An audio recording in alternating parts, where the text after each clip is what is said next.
Cooperate करेंगे Indian government के साथ और इस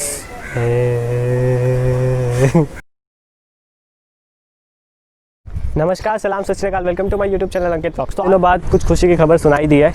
इंडियन अथॉरिटीज़ ने टिकटॉक को बैन कर दिया है और इस खुशी की खबर में आसमान भी खुश हो गया है, बारिश हो रही है थोड़ी थोड़ी। सो जल्दी वीडियो स्टार्ट करते हैं। एक्चुअली टिकटॉक को बैन करने का एक्चुअल रीज़न क्या था? इंडियन अथॉरिटीज़ ने ये बताया कि उसके ऊपर एलिगेशंस थे कि वो जो यूज़र का डेटा है वो किसी गवर्नमेंट या किसी ऑर्गेनाइजेशन को सप्लाई करता है विदाउट एनी ऑथराइजेशन। तो जब इंडियन गवर्नमेंट ने इस पर इन्वेस्टिगेट किया तो उन्हें मालूम पड़ा कि हाँ सच है, और इन जो अदर 58 ऐप्स हैं उनके ऊपर भी यही एलिगेशंस लगे हैं। तो इंडिया ने रीज़न ऐसा दिया है कि जो ये ऐप्स है वो इंडियन सिटीज़न की सिक्योरिटी को ट्रेसपास कर रहे थे, इस वजह से इन ऐप्स को बैन किया गया है।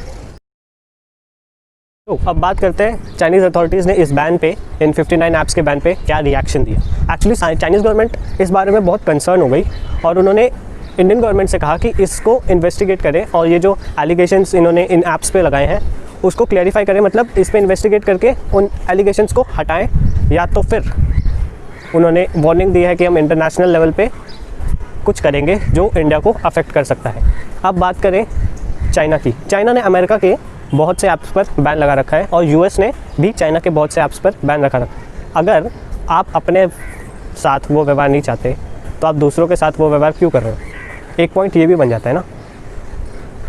तो अब बात करते हैं चाइनीज़ अथॉरिटीज़ ने इस बैन पे, इन 59 ऐप्स के बैन पे क्या रिएक्शन दिया। एक्चुअली चाइनीज़ गवर्नमेंट इस बारे में बहुत कंसर्न हो गई और उन्होंने इंडियन गवर्नमेंट से कहा कि इसको इन्वेस्टिगेट करें और ये जो एलिगेशंस इन्होंने इन ऐप्स पे लगाए हैं उसको क्लैरिफाई करें, मतलब इस पे इन्वेस्टिगेट करके उन एलिगेशंस को हटाएं, या तो फिर उन्होंने वार्निंग दी है कि हम इंटरनेशनल लेवल पे कुछ करेंगे जो इंडिया को अफेक्ट कर सकता है।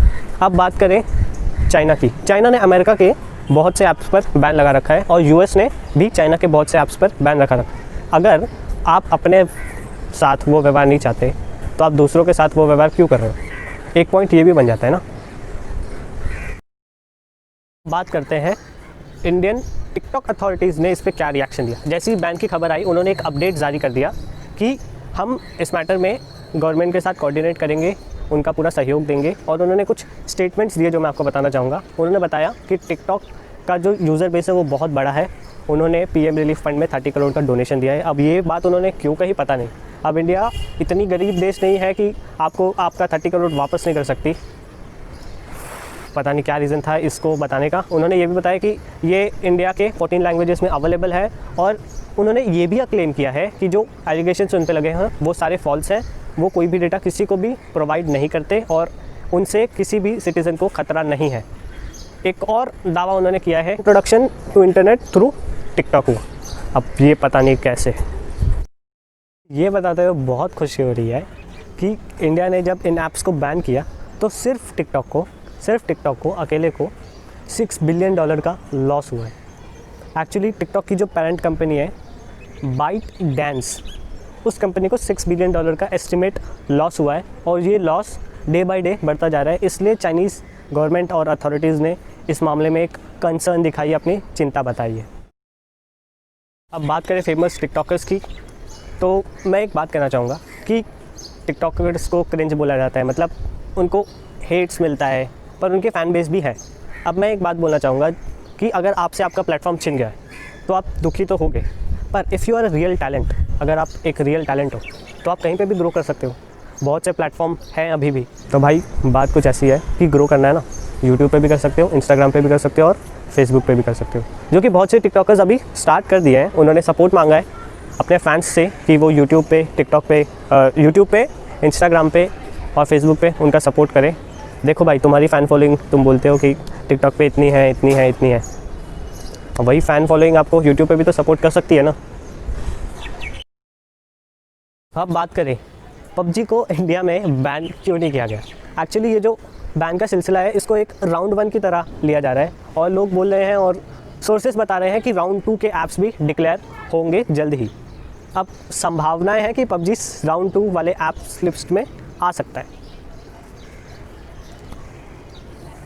अगर आपको ये रीज़न जानना है कि पबजी बैन क्यों नहीं हुआ तो पबजी के ओरिजिन पे चलते हैं। पबजी का जो ओरिजिन है वो एक ब्लू होल कंपनी ने, मतलब उसको डेवलप किया है, और ब्लू होल कंपनी एक साउथ कोरियन कंपनी है। एक्चुअली पबजी उस टाइम पे उस रीजन तक ही सीमित था, पर जब बात आई उसको एशिया में लॉन्च करने की तो टेंसेंट गेमिंग, जो कि एक चाइनीज़ ऑर्गेनाइजेशन है, उसने हाथ बढ़ाया और ब्लू होल को कोऑर्डिनेट किया और हेल्प किया वो एशिया में गेम को लॉन्च करे। जब एशिया में गेम लॉन्च हुआ तब चाइना या टेंसेंट पबजी का हिस्सेदार बना।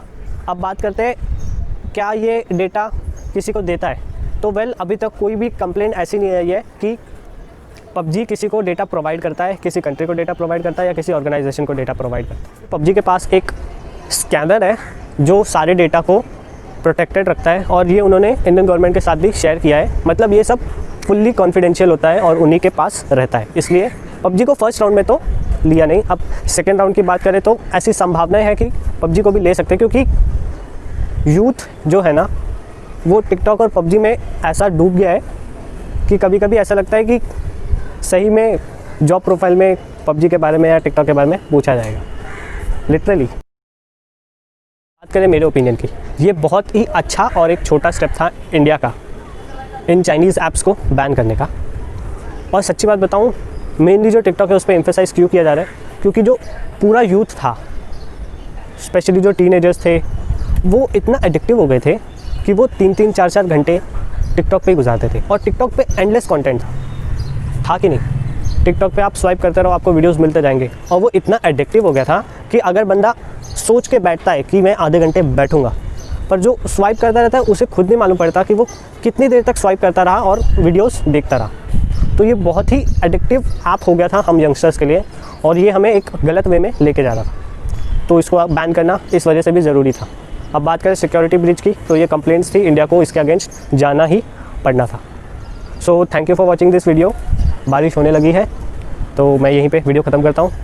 कमेंट करें, शेयर करें, लाइक करें, सब्सक्राइब करें। 100 सब्सक्राइबर्स जल्दी हो जाए प्लीज़, इस वीडियो में हो जाए। 96 है अभी तो फ़िलहाल, आप करवा दो, शेयर करो। बाय बाय, शबा खैर।